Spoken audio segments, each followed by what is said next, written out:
আজকে রান্না করব নুডলস। ফুটন্ত গরম পানিতে নুডলসগুলো ঢেলে দিয়ে নাড়াচাড়া করে সিদ্ধ হওয়ার পর নামিয়ে নিচ্ছি।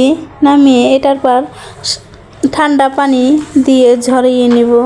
তারপর কড়াইটা দিয়ে কড়াইয়ের ভিতর পেঁয়াজ কুচি দিয়ে দিচ্ছি, নুন দিয়ে দিলাম। বাচ্চাদের জন্য রান্না করব তো তার জন্য কোনো প্রকার কাঁচামরিচ ব্যবহার করিনি।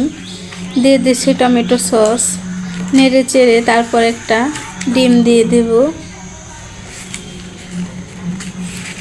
ডিমটাও ভালো করে নাড়াচাড়া করে একদম ভাজা ভাজা করে নিতে হবে। ডিমটা যত ভাজা ভাজা হবে নুডলসটা খেতে ততটাই মজাদার হবে।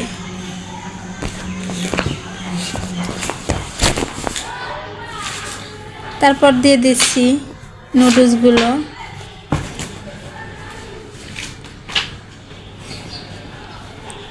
নুডলস দিয়ে ভালোভাবে নাড়াচাড়া করে নিচ্ছি।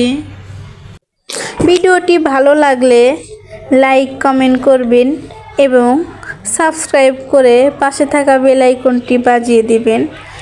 যে কোনো নতুন রেসিপি যাওয়ার সাথে সাথে নোটিফিকেশন চলে যাবে আপনার ফোনে। এভাবেই ভালো করে নাড়াচাড়া করে নিচ্ছি। দেখেন, দেখতে কিন্তু মাশাআল্লাহ অনেক সুন্দর। এখন গরম গরম পরিবেশন করে নেব।